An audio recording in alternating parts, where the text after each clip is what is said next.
Okay, let's take a look at the offset. What exactly is the offset? Well, from the get-go, just realize the offset function is kind of the oddball of the Excel functions.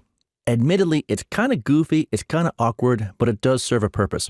Before we see the function in action, let's take a moment to describe the way it works.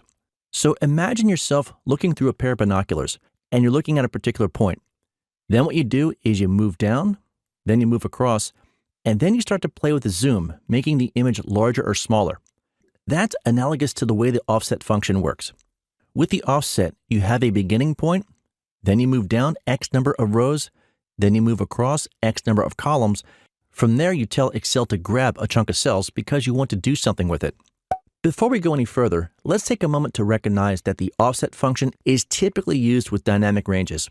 And I made the conscious decision to throw practicality out the window and simply focus on how exactly the offset function works. Let's start with a super simple example just for the sake of clarity, and then we'll move into more practical examples. So here we have our data with our product categories going down the left-hand side, our regions going across the top, and what we want to do is extract some of those numbers so we can work with them. In this case, we want to see how much dog food was sold in the South. Let's use the offset function to extract just that number.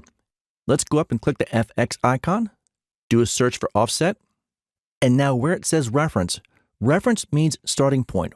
So in this case, we want Excel to start right here. Now Excel's going to get a little angry. That's okay, we'll just ignore that. The next thing is to tell Excel how many rows to count down. In this case, we're looking for dog food, so we'll move down 1, 2, 3 rows, and then type the number 3. The next thing Excel wants to know is how many columns to count over. In this case, we are looking for the South, so we'll count over 1, 2, 3 columns. We'll type the number 3. We'll just ignore height and width for right now. We'll see that in the next example. Simply click OK, and we should get $28,000. And there we go. Again, a very impractical example. The goal here is just to get you warmed up as to how the offset function works. Okay, let's see a more practical example. The way the offset function really works is you give Excel a starting point. It will then move down X number of rows, then across X number of columns, and that gives Excel a new point. From there, you tell Excel how many cells to grab or to extract. And this is done by using the height and width portion of the function dialog box. If you go back to that binocular analogy we gave you at the beginning of the lesson, the zoom portion of making your area larger or smaller is how the height and width portion of the function dialog box works. Let's see an example to clarify it. In this case, the boss wants to see the numbers for the dog food and the dog treats from the South and the West.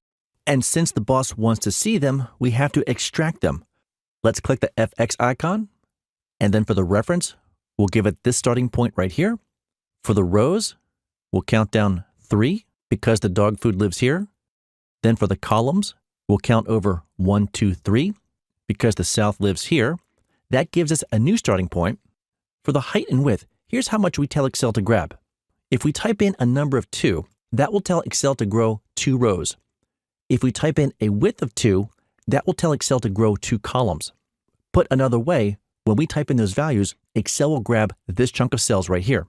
When we click OK, Excel will extract out those chunk of cells and show them to us. And right there is the chunk of cells we are looking for. That is the dog food and the dog treats from the South and the West.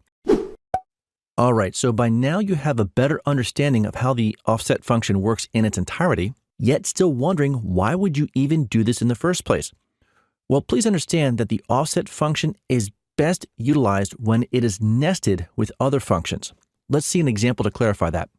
So for this final example, let's say that for whatever reason, the boss saw an offset function video somewhere, has become enamored with it, and wants you to take the average of the dog food and the dog treats from the South and the West. Lucky us. So just to make this easier, we'll go up here and copy our existing offset formula. We'll then jump down here and type equal average, open parentheses, copy in the offset formula, close parentheses, and there we go. All right, so let's wrap this lesson up. As we've learned, the offset function is kind of clunky and kind of awkward. And as we stated, the goal here was simply to illustrate the way the offset function works. And that will do it for this one. We hope you've enjoyed it, been able to learn a lot, and we will see you in the next one.